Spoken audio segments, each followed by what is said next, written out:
Si, pour certains, les souvenirs de l'Eurovision sont agréables, on espère que ce sera le cas pour la Zara, la candidate française de 2023. L'expérience a pu être désagréable pour d'autres, comme par exemple Bilal Hassani, victime de harcèlement et d'homophobie.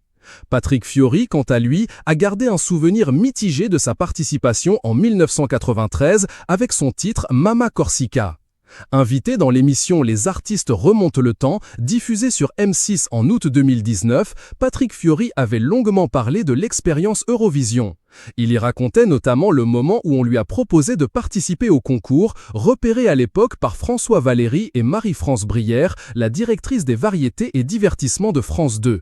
Il expliquait avoir eu très peur. Là, précisément, c'était 290 millions de personnes à l'époque qui regardaient l'Eurovision. Il y a quelqu'un qui, juste avant, a eu la merveilleuse idée de me dire « Il y a 290 millions de personnes qui vont te regarder ». Candidate malheureuse de l'Eurovision l'an dernier, la Zara se lâche totalement un an plus tard. Et elle n'y va pas de main morte, elle accuse aujourd'hui France Télévisions de racisme. L'interprète de 4 mots sur un piano, que l'on connaît aujourd'hui très à l'aise sur scène mais aussi en tant que jury dans The Voice Kids, a utilisé cette aventure stressante comme un tremplin pour sa carrière de chanteur. J'avais déjà préparé des titres, j'avais du matériel, mais il me fallait bien une vitrine, un démarrage. La suite, elle sera faite de succès et de bienveillance, avec notamment le carton de la comédie musicale Notre-Dame de Paris, dans laquelle il interprétait le rôle principal de Phébus, l'amant d'Esmeralda.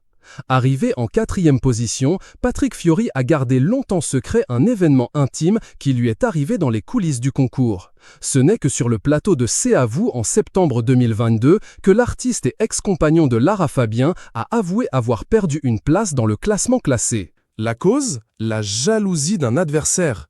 Il a expliqué « J'aurais dû finir 3e, je me suis embrouillé avec un pays, je tairai le nom ». Alors qu'il donnait un mini-concert pour Chante France, Patrick Fiori a de nouveau été victime de remarques déplacées sur sa prise de poids. Le chanteur suit pourtant une stricte hygiène de vie quand il est en tournée ou en promo. Patrick Fiori n'a pas toujours porté ce nom. Une raison bien précise a poussé le chanteur à le changer, alors qu'il n'avait que 14 ans. On vous raconte. Un monsieur très jaloux, vraiment mal élevé, qui a décidé de me plaquer contre le mur. Il a été agressif. Personne ne le sait ça. Des mots qui ont scandalisé l'animatrice Anne-Elisabeth Lemoine, qui est revenue sur le sujet pour en apprendre plus sur la source de la dispute. Une révélation choc dont le principal concerné parle aujourd'hui avec du recul et le sourire